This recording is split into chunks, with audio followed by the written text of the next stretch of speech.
Well, hello everyone, and welcome back to Let's Play Icy, also known as the F-word simulator. So this is going to be video number 2, and in our first video we were introduced to the main character. We got to develop him as we saw fit. We made a kind of a melee build.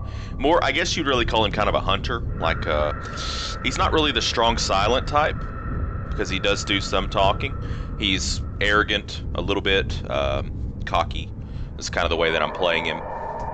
Anyways, so the story so far is that we are part of a nomadic group in this world, and there is a group of people that known as like the Red Riders, Red Horsemen, sorry, and I guess they're kind of, I don't know, the picture I'm getting is like some like Genghis Khan Mongolians, you know, who ravage camps in the winter. So it's kind of I'm getting this weird Mad Max vibe off of it, almost like maybe Lord Humongous will show up. That would be really fun. Anyways, so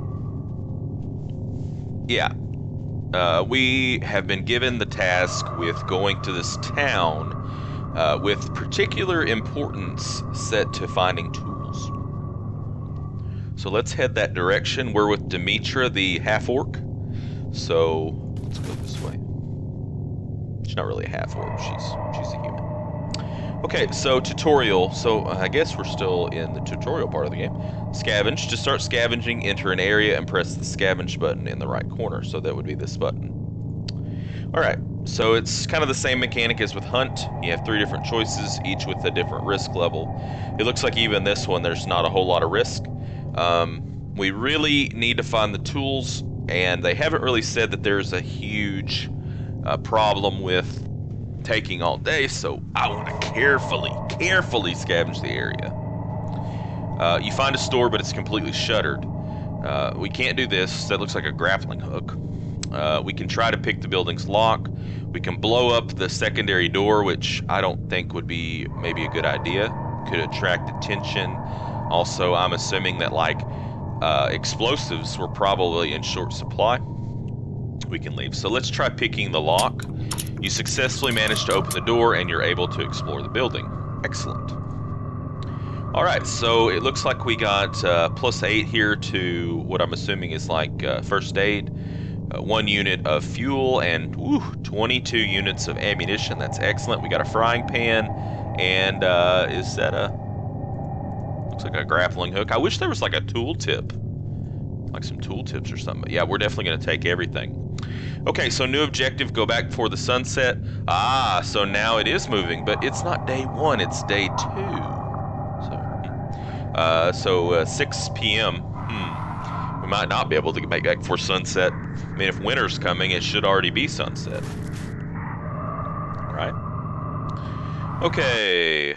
After a couple of hours, you manage to reach the others at the camp. Gordon spots you from a distance and greets you by raising his hand. You can see the sadness on his face. Oh no, what has happened? What is going on? Demetra says. That is not easy to say. Gordon takes a deep breath. Hector is badly sick. He passed out a few hours ago, and he's now in his tent, barely able to breathe. Breath. Barely able to breath. That's awful. He didn't seem so sick. Will he survive? Well, we're going to cut straight to the chase. Will he survive? The situation is desperate. We have no medicine to cure this kind of sickness, and he's pretty bad now. You see Jerome coming out from Hector's tent, his face painted with suffering. As far as you know, he and Hector had been good friends for a long time. People gather around Hector's tent as Mark finally asks about him. How is he? In that same moment, Irma comes out from the tent. Jerome sighs. It's over. We couldn't do anything, so wow, he died very quickly. Holy fuck. Why didn't he say a thing about his health? You know Hector. He wanted us to get away from the plains, and he didn't want anything to stop us. Gordon stays silent for a few moments, then he raises his head and speaks again. I will prepare the body for the funeral. You should go and take a break. People scatter around while Jerome comes near you and sighs again. You two are now alone. I met Hector more than 20 years ago, and yet he said nothing, not to anyone, not to me. He just died. leaving a mess behind. Tomorrow, we'll need to vote for our new leader, and it will be a mess. Everyone will discuss.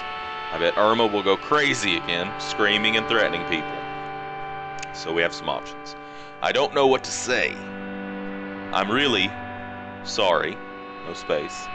He should have talked. We'll get through this. We'll get through this. We will, and as we always do, but it won't be easy. Rough times are ahead of us. I need to be alone. Call me when Goran has finished with the pyre. Jerome walks away and sits alone, not far from the camp. After some time, you are called by Demetra. Everything is ready for the funeral.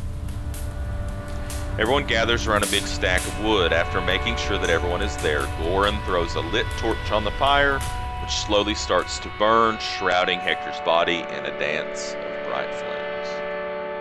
Jerome has a sad face and says nothing. He just stands in front of the pyre and stays there even after everyone else is gone. You're tired, and you proceed to your tent hoping to get a decent night's sleep. But a terrible scream wakes you up in the middle of the night. Is this the Red Horseman? You see strange lights through the fabric of your tent and hear the noise of clogs stomping the ground. You hear guns firing as well.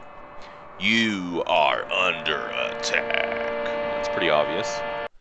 Alright, so it's a fight. During the night, your group gets attacked by mysterious bandits. So, balance. So I guess we're the yellow, they're maybe the purple. So it looks like we are a little bit stronger than they are. We are minus a little bit of hit points. Group HP is good, good morale. They're full. So we can engage the enemy in a melee fight, or we can fall back. I don't know what to do here, really. I mean, you know, I am pretty good at melee, so I'm going to go after them. Enemies receive minus 39 hit points and minus 8 morale points. Group receives minus 49 hit points and minus 10 morale points. So, what in the world? That really, like, we got, like, trashed looking at this. You see an enemy running away from the fight. So we can try to take him down with a single shot, take him down with an arrow, shoot him until he falls on the ground dead, run after him. Let's take him down with an arrow. Your arrow misses the enemy and lands far away from the target. Great shot. Okay. We can engage in a melee fight, or we can fall back. Well, you know, we got trashed that last time. We're going to fall back. Oh. Fantastic. So if you do that, you just take all the damage. So it looks like we died already. You feel weak and aching. You try to crawl on the ground, but with each movement, you feel the pain all over your body. You try to stay awake, but soon your willpower weakens and you pass out. So I wonder what happens now. After that, there is only darkness. You don't know how long you stay unconscious. Strange dreams populate your rest, dreams of a different place, a different time. You see a shiny tower going towards the sky, technology you've never seen in the White Wasteland, technology belonging to an ancient world which fell apart. During the dream, you hear a familiar voice. It's Jerome, and he's calling you, asking you to wake up. You finally realize you're dreaming, and this sudden consciousness brings you back to the waking world. Hey, wake up, are you okay? So what happened? My head hurts. How long have I been knocked out? We're going to say, what happened? Well, the situation is pretty messed up. Just take a look around you. You look around, the morning sun blinds you at first, then you're able to see that you and your mates are sitting on the ground, tied. You're not the only prisoners, and there are other people that seem to share your condition. Armed bandits are guarding the area. You can see many tents scattered around, and it's difficult to understand how many they are. Running away from them won't be easy. They have guns and everything else they need to keep us in our place. You will never escape. We tried, but there are too many. They have horses and guns, and if they want us alive, I fear we will all soon become slaves.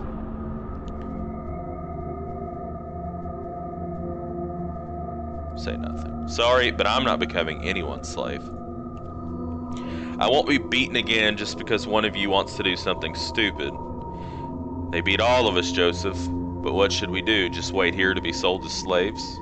Long story short, we tried to run away during the night, they found us and beat the shit out of us. End of the story. I'll take care of that. Unless you have a freaking genius idea, I'd like to not get beaten again either. Screw you. I'd rather die than be a slave. We're leaving. I don't know how, but we're leaving. Stranger smiles slightly. Sure. I'm really curious to see what you will do. This guy seems like the kind of guy that would, like, rat you out. A bandit approaches you and starts screaming, "Shut the fuck up!" All of you. We're moving now. Prepare yourself. It's gonna be a long walk. Nice neck tap, bro. You and all the other prisoners start walking with your hands tied along the bandits' caravan. They constantly watch you, and you're unable to find a way to break free. Day after day, you become resigned to your destiny. The bandits constantly watch over you and don't even allow you to talk among yourselves. You barely get to know the ones who share your destiny. Carlos and April are a couple, and they were in the same group with Joseph when they got attacked and kidnapped. There's a young girl, Eva. She seems sad and never speaks. The only thing you're able to discover is that the bandits killed her family. But finally, after walking for several days through the White Plains, something happens. The bad thing is that it doesn't look like something good. Not at all. You see 3 people peacefully approaching the bandits. They don't look like common survivors. Even the bandits who assaulted you, despite their good resources, are not that well equipped. So, interesting. These guys look to have some technology. Polished and shiny weapons, high-tech equipment. All the bandits look at these 3 people with reverence and awe. You never saw anyone so well equipped walking on the white wasteland. A feminine voice comes from one of those masked soldiers. Proceed with the tents and let's move on. We have no time to waste. I'm sure they're good. Some prisoners are young and healthy. They are perfect for your needs. The woman slowly turns to face the bandit and stands still for a couple seconds in an intimidating silence. We'll see. So were you intimidated? They approach you and the other prisoners and start using some medical equipment to take some of your blood. They take a sample from each one of you. They go away, and after some minutes, they come again. The mysterious woman looks at Goran and Irma and then nods at her 2 companions. We'll take those 2 and their children. They're the only ones we're interested in. Do what you want with the others. We have no use for them. They walk away, bringing Goran, Irma, and their children with them. Jerome tries to stand up on his feet and protest, but he gets kicked in the stomach and falls on the ground. Oof. The mysterious strangers leave, taking your companions with them. While they disappear into the mist, the bandits give you the order to get on your feet and start walking. You're now walking just like any other day, with armed guards all around you. When you hear bandits shouting, you turn to see what's happening. At least 30 horsemen are charging the bandits, quickly descending from the top of a small hill. They're wearing red. They are the Red Horsemen, feared bandits and pillagers. So this should be interesting. The bandits start shooting at them as the horsemen rapidly reach your position and start attacking your captors in close combat. Jerome screams before he starts running away. Let's go now! You and the other prisoners start running away while the bandits are too busy worrying about their own lives. As you keep running away from your captors, you hear the sound of bullets whizzing by you. One of those bullets hits Joseph in the chest, and he falls to the ground. Well, of course. April stops running and kneels by her companion's body. Joseph! Joseph, please keep up! Stand up, I'm sorry. So we can drag her away, we can keep running away, or we can tell her to leave the body.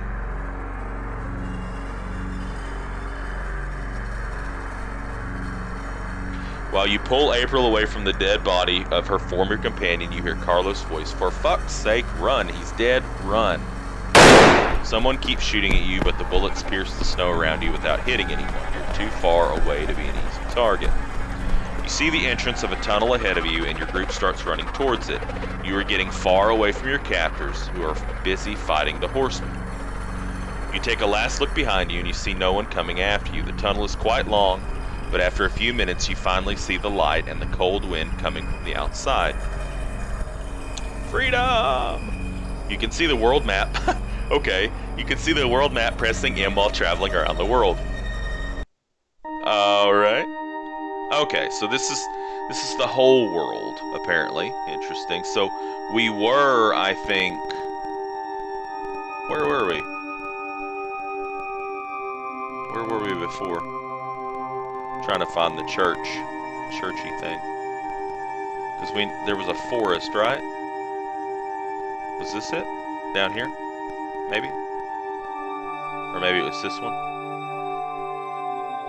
It looked more like that, really. Maybe it was a separate place. I don't know, interesting. Ah! No, don't move! Okay, so time is definitely progressing now. So I guess this is the cave we came out of. I don't know what that does. It looks like, you know, camp or something. So, tracking the bandits. Go south to escape from the battlefield. Alright. So we're not really tracking the bandits. We're like running from the bandits. Okay, we're full on health. That's good. We have Jerome and Demetra now. So Demetra is more of a well-balanced character, I guess. She's a little bit skewed towards melee. Oh, we've got some more. Also got Carlos here, who's pretty good with the gun. April, who is you know, better with the bow. And we have Eva, the girl, who is good with the bow but bad with everything else, and she doesn't really talk. That's okay. All right, so inventory. What's this? A grappling hook. Cool. Durability 1, damage 0, value 30. Useful tool, especially when scavenging. Sure. And a crowbar. Okay, cool. Weapon of at least one renowned hero. So we could equip that. That's cool. And we did. What's this? Old pistol. Well, of course we're going to equip it. Let's equip this stuff. If we've got it, we might as well equip it, right? So we've got some grenades, some smoke grenades, and some Molotov cocktails. Then we've got some fur. Cool. Warm and valuable. And a frying pan. Anything is edible when fried. I'd like to find some bacon. So apparently there is a weight system. That's kind of, could be cool, could be bad. So like 10 first aid, I'm guessing. 6 fuel. Looks like kind of like the same as what we had. Okay.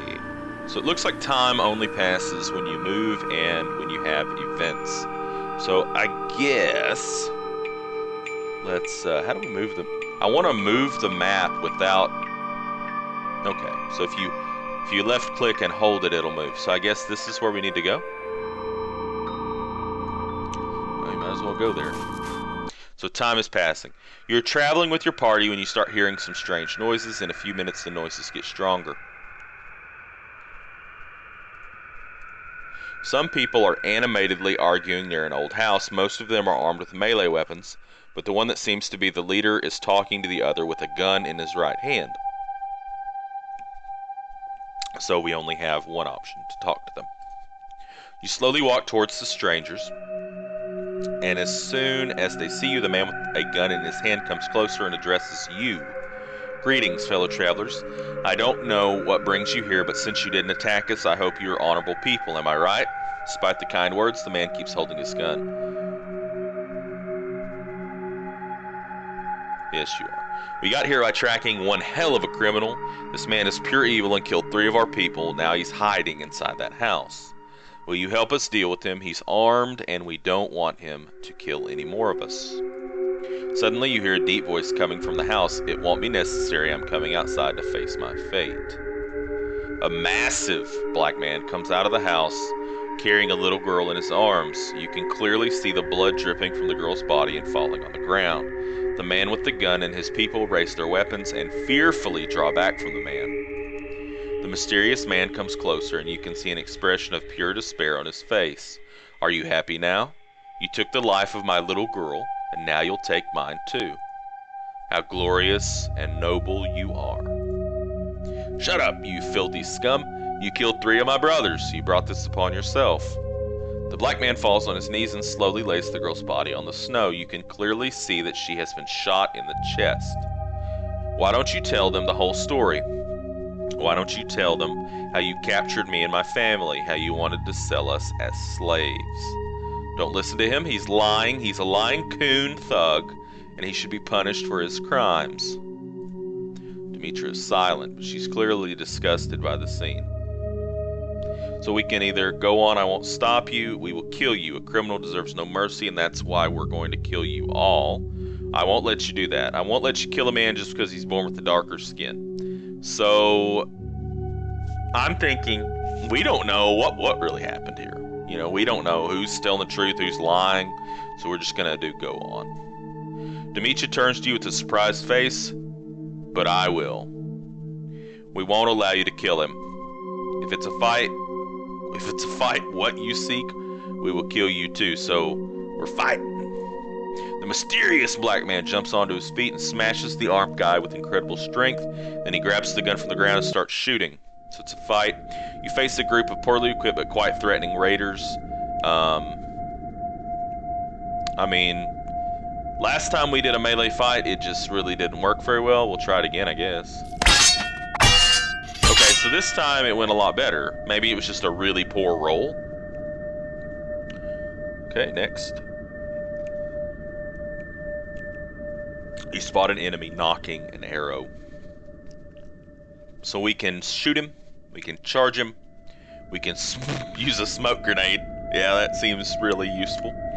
Sneak behind him to kill him easily. Well, if he's knocking an arrow, he's about to fire at somebody, so we should probably just charge him. The enemy moves faster than you. You get beaten? Okay. Alright, but I got beaten, but I only took -1 hit point, and he took -9. So, same thing again. We'll engage them. Alright, so this is going a lot better. Their morale's getting pretty low. I wonder if they lose all their morale if they, like, break and run. A hostile horseman is charging in your direction. So we can use your gun, we can fight him in close combat, we can smoke grenade him, or we can drop yourself to the ground to avoid his attacks. Well, I don't think we want to engage him in close combat since he's on a horse. I don't want to use my smoke grenade, so it's either use our gun to shoot him, but I'm not very good with guns. Drop yourself to the ground. Let's drop ourselves to the ground. Good. You managed to get away from the danger. So we did take 1 hit point of damage. Alright, so their morale's completely gone. Enemies run away from you. The fight is over. You take a moment to look around. Your companions and the black man are taking care of the fools who didn't escape when they had the chance. Hopefully there's some loot. The fight is over and the black man is standing idle with his hands and clothes covered in blood. He's looking at the little girl's body without emitting a single noise. Say nothing. The man doesn't move for several seconds and you feel uneasy in this strange situation. When you are about to say something, he finally talks to you. Thank you, stranger, for what you did. They took everything from me, everything. We have always been victims of racism, but no one went that far, not until we met them. So why or what will you do now? What will you do now? I will bury my beautiful child. His voice trembles as he starts to cry, and I will stand there watching over her until I die. So we can ask him to come with us. Say if that's what you want, we can just say come with us. We'll just say come with us. What you say isn't wrong, but I no longer have a purpose to survive. The legendary heroes may have the strength to fight, even without a family, but right now I am no more than an empty shell. We won't force you. You have nothing to lose. Don't waste your life. Don't waste your life. The man comes closer and looks you in the eyes. He's at least a foot taller than you, and his shoulders are incredibly wide. So be it. There's wisdom in your words, but please let me give my little child a proper burial. Of course. The man leaves, taking the girl's body with him. After some time, he returns and talks to you. My name is Mobulaji, stranger, and I will do my best to help you and your companions. I don't know you, but you tried to do the right thing, and that's enough for me. I will do everything that's necessary for the survival of this group, but I have a single request. Please respect my mourning and don't ask me to tell you what happened, or better, pretend nothing happened at all. No, sure. Alright, so I'm guessing that now he's in our party. So let's look at him. Yep. Ooh, melee monster. So that's good. So we have taken some damage. I guess we could cure some people. Who's the worst wounded? Eva? So let's cure her and see what it takes. Okay, so it took 1 and it cured her up to full. So, but I'm assuming those are going to be in pretty short supply, so we're not just going to want to burn through them or eat them like candy. Alright, so this I think is probably a pretty good place to put a cut in. And the next video we will see what happens next. I guess we'll continue running away from the Red Horseman. So, if you like this video, I'll see you in the next one. And if you didn't, check out some of my other stuff. You might like it a little bit more. Until then, game on.